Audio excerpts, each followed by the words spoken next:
right, guys, I'm going to deliver on my DI investigation now that the spirit of investigating the offensive roster is out of my system. I'm going to get into it here. A friend of mine sent me a image from Chris Kaufman talking about, look at all these top 10 teams and look at their number 2 D tackle. They had a number top 10 defense, and they didn't really have a great number 2 DT for the most part. And look at us. We had Sieler and Wilkins, and we weren't in top 10. And I thought it was a really good post, and there's a lot to cover, but I want to add the context around it and say that we've got to see things play out to determine how much we're going to miss Wilkins. We're going to clearly miss him in some regard. But are we going to miss him enough to say, ouch, we should never let him walk? I don't know. When you look at the production from these top 10 defenses, clearly you can see that the Dolphins have a way forward, and there's many reasons for that. But it can go pro and con. So when you're trying to evaluate a defense of how it can control the line of scrimmage, obviously the DTs are the most critical. They're the interior. They control the A-gap, and then you build out from there. But you got to tie in the edges. You got to tie in the linebackers. And then, you really should bring in safety help if the team likes to bring in that strong safety into the box. But that's a case-by-case basis. But essentially, when you're looking at your D linemen and can they handle their job, you also have to factor in the linebackers. And so there is a certain amount of context that when you look at these top 10 defenses, you're going to say, well, okay, yeah, they didn't have this, but they had that. And so it's going to tie back into what we're doing here. So with Fangio's system, you ran 4 down linemen. He didn't like the blitz. He blitzed more than usual, but ultimately it kind of tailored it down to really not as much as most in the league. But what he wanted was 4 down linemen to control everything and then wrap it around with this coverage in zone and blitz only in really critical situations. And so because of the design, because we didn't have great linebackers last year, Long was very good at filling and tackling, but he wasn't good in coverage. Baker was hit and miss. He wasn't really used the most. What he's best at is blitzing. Ramsey was in and out. Holland was in and out. We had a bunch of guys in and out. We had Eli Apple we had to depend on. So it was all about this front 4 of Chubb, Sieler, Phillips, and Wilkins with Van Ginkel in the background to really control everything. And so we needed those 2 DTs. If we had pulled Wilkins out last year and we ran that same defense, we'd been in a load of trouble. But you can mitigate your personnel by calling plays and calling blitzes to offset weaknesses. And so where Fangio was kind of more rigid, you have like the Flores or the Weaver system where they're going to be bringing blitzes, run blitzes and pass blitzes to kind of cover things up. And so we, at least this year, we have lots of talent, but we also have a flexible system. And so while we would have been doomed last year without Wilkins, this year there's many ways forward. But I'm going to get into all that in just a second. I just want to let you know, Dudley Do Wrong, big time guy, is going to do a podcast. I'm going to go on the show and I'm going to talk with him and he's going to record it. So I'm going to be on his channel. It's coming up. I'll let you know exactly when. So check that out. I'm also doing a live Friday night here at 10 p.m. If you have questions, or you want to come on, just email me. So we'll be talking about all kinds of stuff. I got some ideas. I'm fleshing it out now. The guys that come on, they'll have ideas, commenters will have ideas. So we're just going to talk Dolphins. So that's basically it, guys. So before I get into it, the likes, the subscribes, the comments, the views, going to other big-time channels, say, hey, put Curtis on, is huge. It's what makes this thing go down. And I'm so grateful for what you guys do to keep me in the biz that I love. I am very grateful. I would not have been on the Dudley Do Wrong show if it wasn't for you guys. So I want to give you a shout out and a shout out to Ace Per Head, because without the 2 of you, this show ain't going down. Ace Per Head's betting software is the premier white label platform for bookies to manage their players and grow their sportsbook operation. Click the link in the description below to get set up in minutes. Ask for the Curtis promo and get a special introductory discount. All right, so Chris Coffin put out the tweet, and he had Ravens, Chiefs, 49ers, Bills, Cowboys, Steelers, Bucks, Saints, Raiders, and Packers. And all those were top 10 defenses. Now, some of them had really good interior players, but a lot of them didn't. I mean, Ravens had Pearson, Jones, and Bookie. I think those are really good crew of interior D linemen. Bookie is a little bit of a three technique DN, but he's controlling that interior stuff between the center, between the tackles. But they have elite linebackers, and that's the thing. They have elite linebacking play to offset, say, some of the weaknesses. Now, I think that they equaled our talent. Pierce is just immovable. He's ridiculous. Jones is very good, and Bookie is one of the tops in the league. But they were number one defense. Now the Chiefs, they were more in line with what we're seeing here. Jones and Anandi. And Nandi's not that good. But like what we do is we blitz, and we are supposedly, hopefully, having a good coverage secondary. They had unbelievable corners. They blitzed. He's one of the best DCs out there. And they have a pretty good linebacking group with Chanel, Tranquil. And then also you add in, what's his name? Bolton, who I love, but he wasn't really that good last year. He was injured, but they offset some of their weakness, but they kind of fit into what we want to do this year as far as only having one really good DT, a blitzing, aggressive defense, and then a good coverage guy. So I could see that's applying to us. Niners, they had Armstead and Hargrave and Bosa and Young. That's a really, really good front. But then on top of that, they got Warner and Greenlaw, which is ridiculous linebacking group. So that linebacking group really offset any kind of failings on that D front. Plus, they had corners and safeties. Bills, they're more in line with what we're doing this year. They had Daquan and Oliver, which is a very good front. I thought that was comparable to Sieler and Wilkins, although I put Wilkins a little bit higher than that. Daquan was having mind-blowing, but he went down and it was settled, and they managed to pull it through. But Daquan came back, and it really helped a ton. But still, they were able to succeed with one guy through most of the season.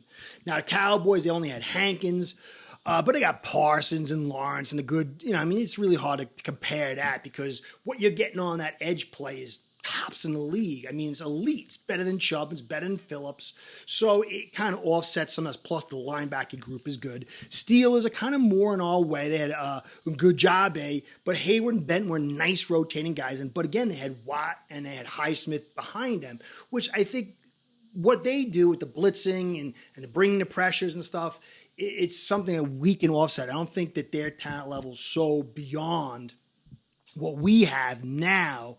When Chubb and Phillips come in, I think we actually might have more talent than them. And so you could see like the Chiefs and the Bills and the Steelers are kind of sort of comparable, and they were top 10 in the league. Bucks, they had Shepard, but Vita Vea is ridiculous. They got a good linebacking group. Saints, they got Shepard, but they got Sewell and Davis and Jordan and Granderson.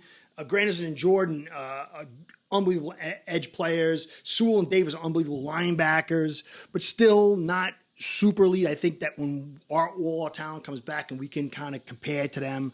Last year they had Vegas, the Raiders, had John Jenkins. Remember him? I love that guy. Not much inside, but they had Crosby and Kuntz. And they have an unbelievable linebacking core of Spillane and Masterson. And so I think it's going to come down for this season is, can we recall those blitzes? Can we hold up? And I think we can when you go through our personnel. But I think Jordan Brooks is going to play a major role. If you're suffering inside with your D tackle talent, you better have those linebackers behind you to make sure things are being handled. And he's a big guy. I have some questions. Al from 2 Yards Per Carry thinks highly of him. I'm still coming to my conclusion. There's some things I'm still working out. I take my time. And then there's the Packers. And the Packers, man, they got Clark and they got Slayton, but Brooks put 440 snaps in there. And so that's a decent group. There's a pretty good group, but I think we were I don't know if we're better this year, but certainly last year. I don't know how they did what they did. They got a pretty good cover corners, but it was very impressive what they were able to do last year. So you go through half these top 10 teams, and you look at what we got when you're factoring in the edges, when you're factoring in our ability to blitz, and you factor in our secondary. I think we can get into this without Wilkins. Now, the problem is when you're blitzing, though, it can get you into trouble. So when you run blitz, if that guy run blitzes and he gets caught in the wash and pinned, it can open up the big play. When you blitz in the pass game, it can open up a sector. If the quarterback can get the blocking he needs and can get it out there, it weakens the secondary. So you really just want to rush 4 and get the pressure and stop the run and keep guys in the secondary. When you blitz, it's kind of like you're adding an artificiality to what you want to do. And it works really well, but there is always risk attached. So it will be very interesting to see how that plays out. And it's going to depend on who we're going against. It's going to depend on our offense, getting us the time of possession, putting the points on, so we're not being forced into these balanced attacks, these close games where our defense has to keep this extra D tackling who might not be as talented to stop the run on, 2nd and 5 and 3rd and 2s and stuff like that. But when you get into our actual players, you've got Shaq Barrett. He's an older guy. He's still really good. And he's going to play that edge, that 4 and 5 and 6 technique. He's going to really do a good job out there for you. You got Conan Campbell, who can play all the way out, hovering around that 5, and he can come in on that 2 technique. I don't think in a two-way go down where it can be rushing and passing. He's 6'8", and he does a great job with his leverage and strength, but he's only 282, and I don't think on certain downs it's good for him inside. I think on nickels, on certainly long, off schedule downs, 3rd and 10 and stuff like that, he could be fine, totally fine with that. But in those early downs and those mixed match downs, I don't like them in there. But he's going to play a big part, and he can control the edges along with Barrett. And then you got Sieler, who can kind of do the same. He could play out on the edge. He could play inside. But it's the bodies on deep inside in that 0, 1, and 2 technique. Sieler, I think, can play any down 0 to 2 tech, although I'm not totally happy with him in there. Because when he gets doubled, he has a tendency to break down. I think he's just way better in 3 and 5 technique. But he could play there, and he could play pretty well. Peely's a guy who I like. He's big. He's agile. Battler, as I called him last year. I think this guy's going to develop into something. I think we're going to keep him. I want to see. I'm more excited or interested in seeing what this guy can provide this year. Because if he can just step up a little bit from last year, he's a guy who's going to make the roster, and he's going to develop. And if you can get a UDFA that can develop at that position, it's a huge, huge hit. Now, Benito Jones, Detroit Lions are going for it all, and they didn't want him. And he struggles in he's a big guy, but he struggles in run stop. He's good to soak up, though, like just get on top of a guy and use his weight and size to drive him back. But he's slow. So I don't know. Maybe he makes it, maybe not. I'll get into that in a second. Hand, I like Hand a ton. I think Hand and Sieler could come in and play those 2 D tackle spots on occasion. Hand only had about 219 snaps. You want to keep his snaps low to keep him fresh. Keeping guys fresh can keep them at the high ceiling of their talent, whatever that is. The more tired they get, the ceiling goes down. And so, this rotation process, I think, has value. Harris, I'm not sure if he's going to make it. Galmore's a pass rusher. Tart, out of condition pass rusher, small. But I think because Chubb and Phillips and Good are going to be on the IR for a while, I think we're going to keep a lot of these D tackle guys We're going to allow Barrett and Kamara and Chop and Sieler and Campbell to man that edge and keep a load of these D tackle guys inside and rotate them in and try to find the guys we want, because when Good or Chubb and Phillips come back, these guys can get pulled out and we'll have the best of the bunch and they'll be fresh. And so I think that's what's going to happen. I think Wilkins is a great player. I would love to have kept him. I thought that if you'd signed him in 22 and you signed Sieler for what you had, you would have had a real cheap price for these guys. But in the system that we're running right now, maybe that's not the priority. So I don't know. I'm going to miss the guy, but I still think we can overcome it and get to this. But it's all going to be about stopping the run. It's all going to be about the offense, not letting this defense be on the field all day and seeing balance attack. So anyway, guys, that's the whole deal. I'll get back to you with some more stuff live at 10 p.m. Eastern time on Friday. Going to be with Dudley Durong coming up soon. Hope you enjoyed. Be well. Go Fins. Curtis out. Start building your own online sportsbook today by getting signed up with aceperhead.com service that'll allow you to book action on sports from all around the world.